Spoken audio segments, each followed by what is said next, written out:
Olá a todos, nós estamos no podcast do 16º Congresso Internacional de Urologia, um evento que a gente com orgulho fala que é brasileiro, mas que já cruzou a fronteira de vários países do mundo e é o maior evento que existe hoje.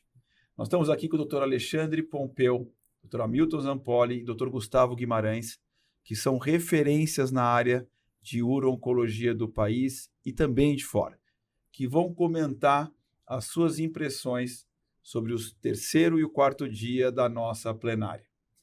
Essa plenária começa com uma novidade, uma discussão do tratamento do câncer de pênis, através do Dr. André Janeck, que é uma das referências mundiais na área, uma pessoa muito próxima à nossa e de um tumor que recentemente um estudo brasileiro estabeleceu um novo padrão mundial.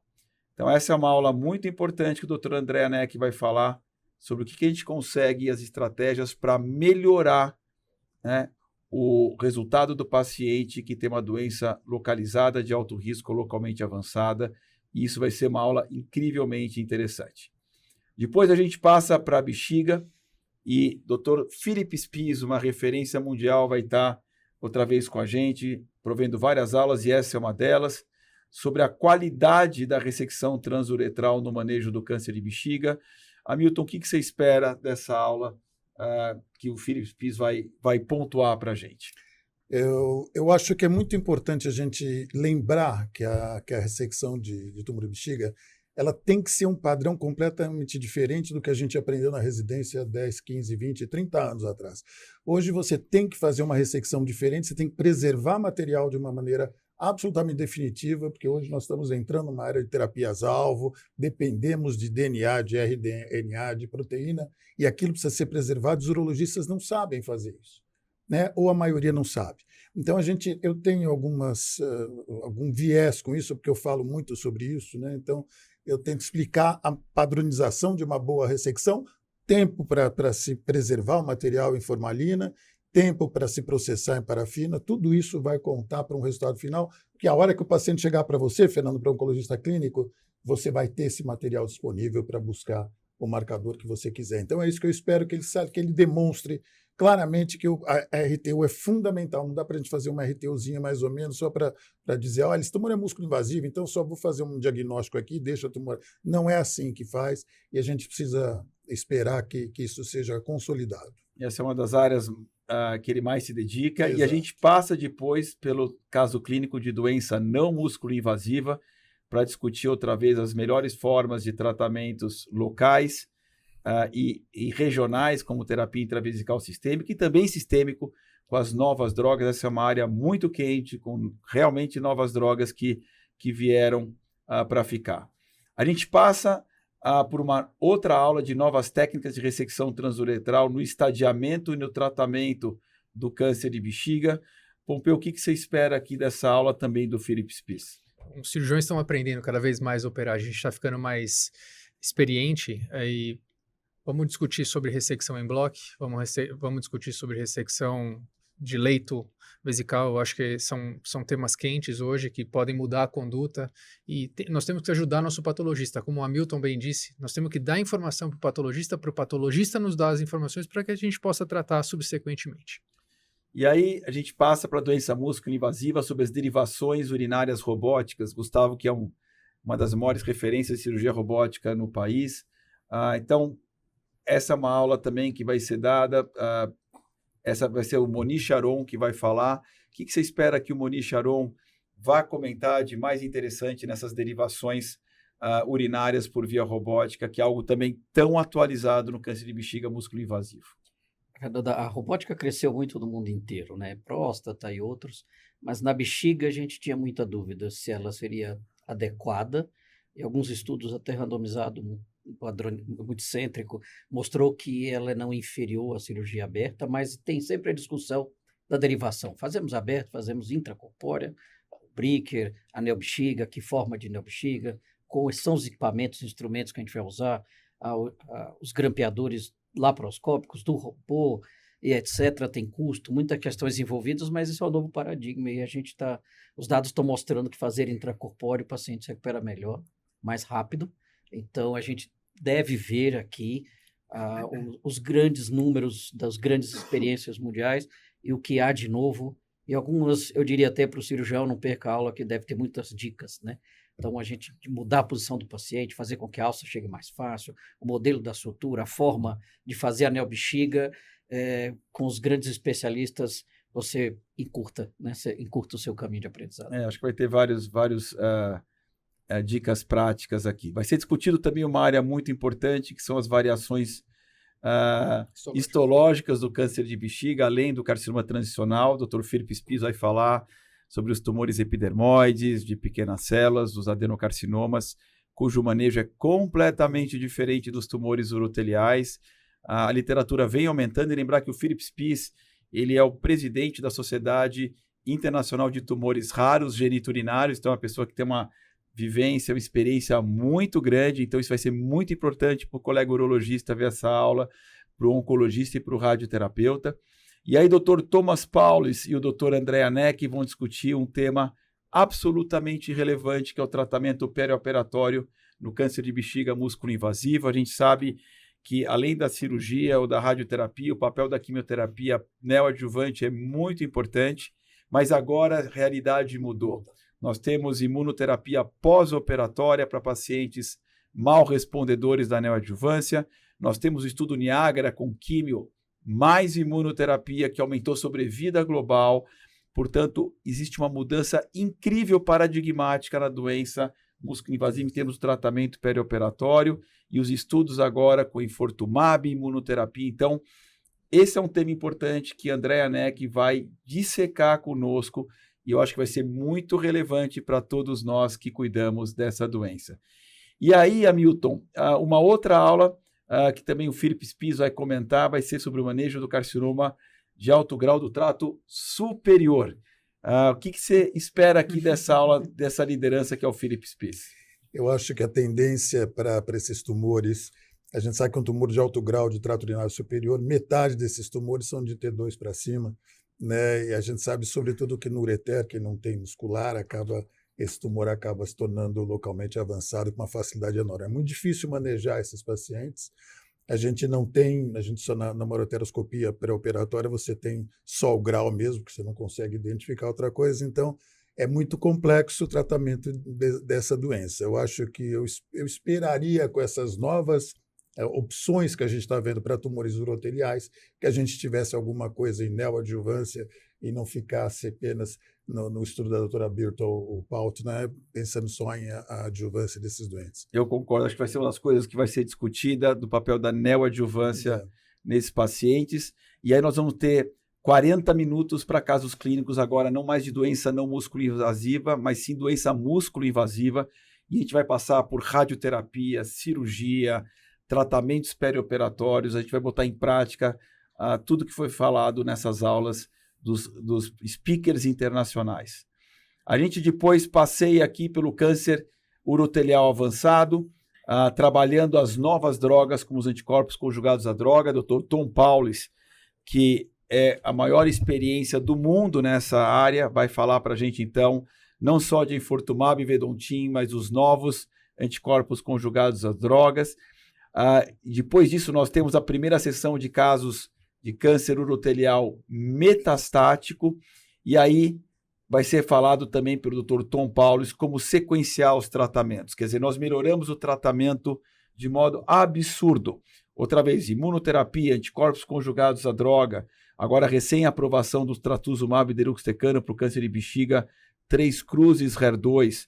Nós estamos falando agora de drogas alvo-terapêuticas, como erdafitinib. Então, existe uma mudança completa de cenário, e ele vai falar para a gente qual que é a melhor sequência para cada paciente que falha a primeira linha e que tem que receber uma segunda ou terceira linha. Isso vai ser muito interessante, porque nos últimos 4 anos, as linhas de tratamento para câncer metastático mudaram completamente, né? Então, está surgindo tanto, depois de 35 anos que nós ficamos paralisados praticamente no tratamento dessas doenças, agora todo ano surgem 2 novas drogas e muda tudo de novo. É muito importante. A gente já fica excitado esperando pelos resultados e pelo Congresso, né? Vai ser muito bacana. E aí, Pompeu, o Márcio Márcio e time Vipul Patel, né? Vão falar sobre novas tecnologias para otimizar o tratamento em urologia. O que você espera dessa aula interessante do Márcio, que é um brasileiro que, com orgulho, está nos maiores serviços de câncer urológico do mundo?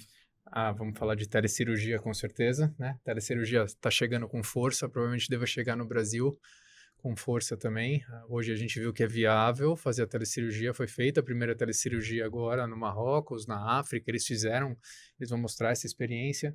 Vamos ver se a gente consegue trazer alguma coisa de hands-on também, telecirurgia aqui para o Congresso.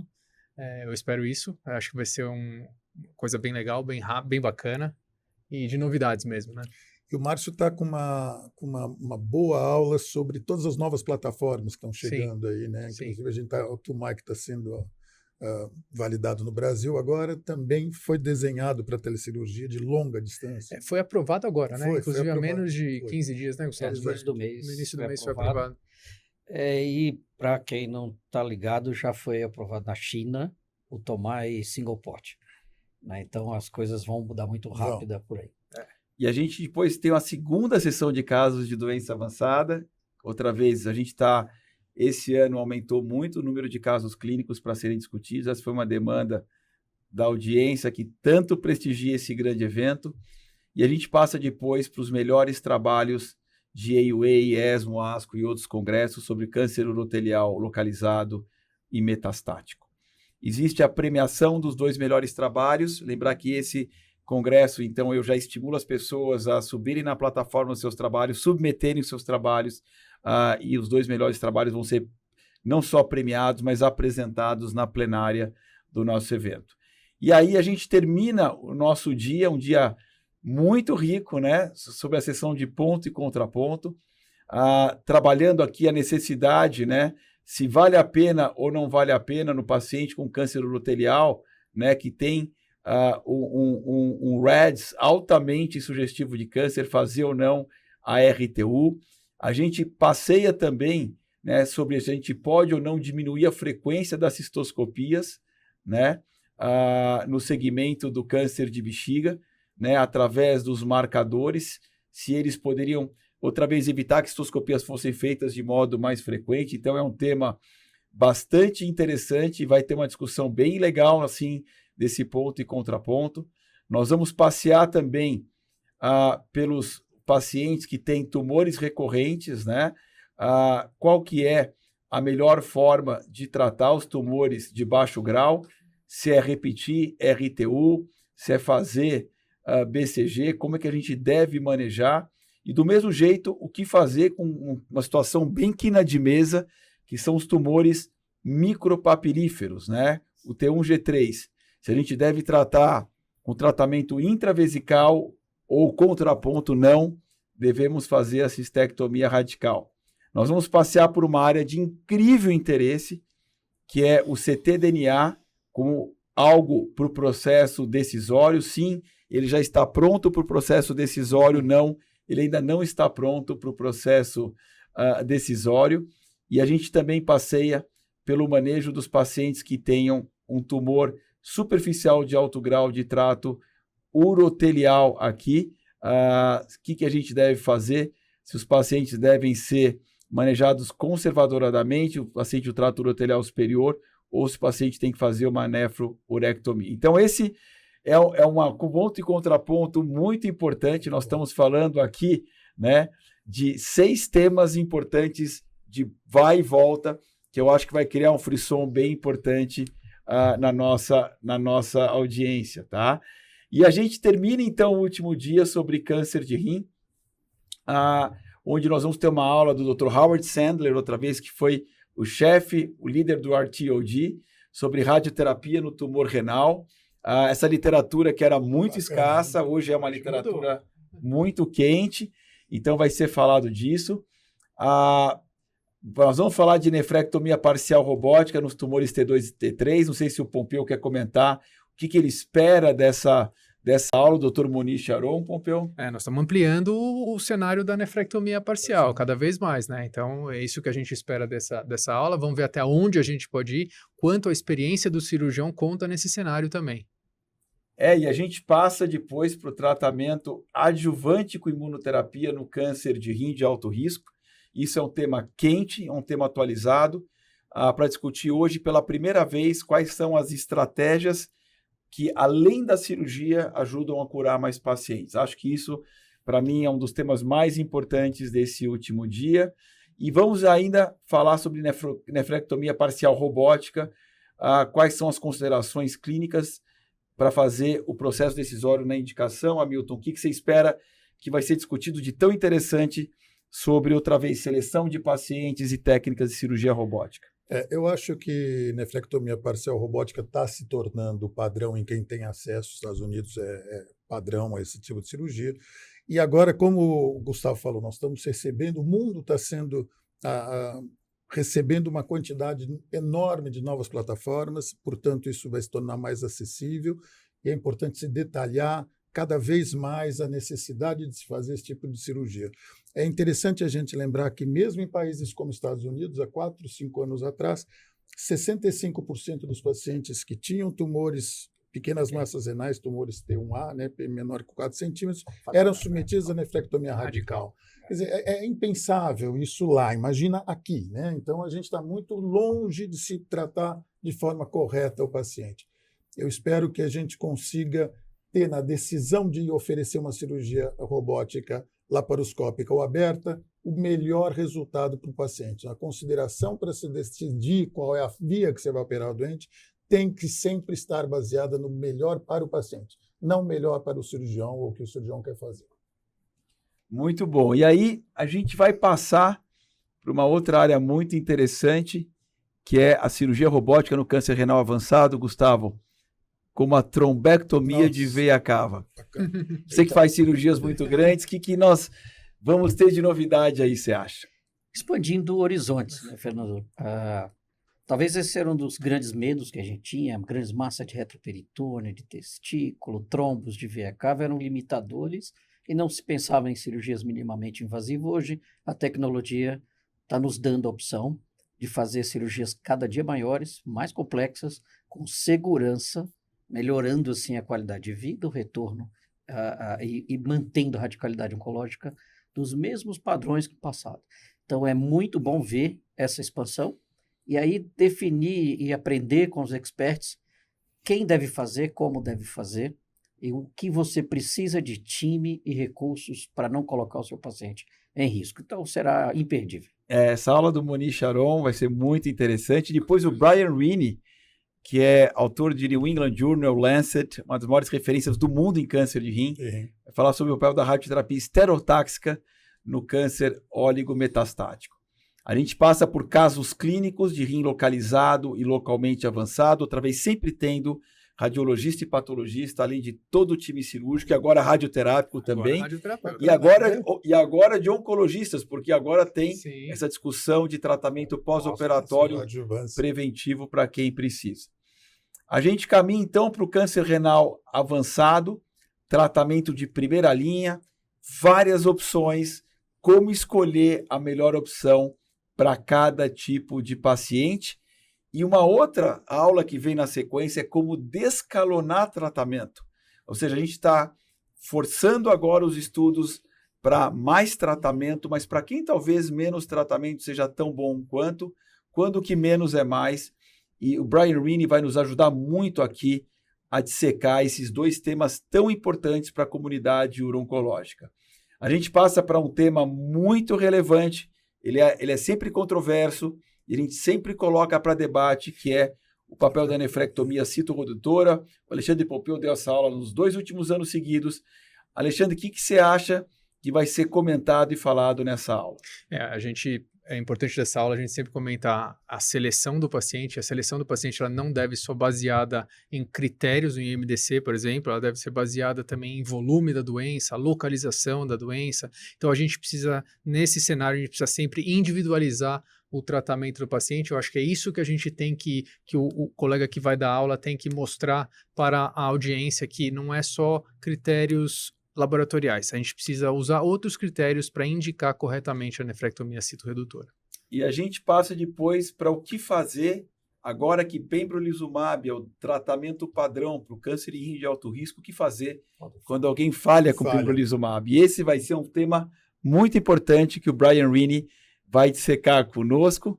Nós seguimos com os melhores trabalhos dos congressos sobre rim localizado e metastático, ou seja, o que tem de mais importante no último ano? Ou seja, se a gente dormiu por um ano sem estudar nada em nenhum congresso, o que eu preciso saber que apareceu de novo nessa área? E terminamos com as novas drogas no câncer renal avançado, como os inibidores, né, dos fatores induzíveis por hipóxia. E os casos clínicos de doença metastática e o encerramento, onde vai estar todo mundo absolutamente exaurido, cansado, mas com sensação de missão cumprida e as pessoas tendo aproveitado o que é o nosso desejo. Então eu agradeço aqui o Alexandre Pompeu, o Gustavo, a Milton, por comentarem o terceiro e quarto dia dessa importante plenária. Muito obrigado. Obrigado. Obrigado, Fernando. Obrigado, pessoal.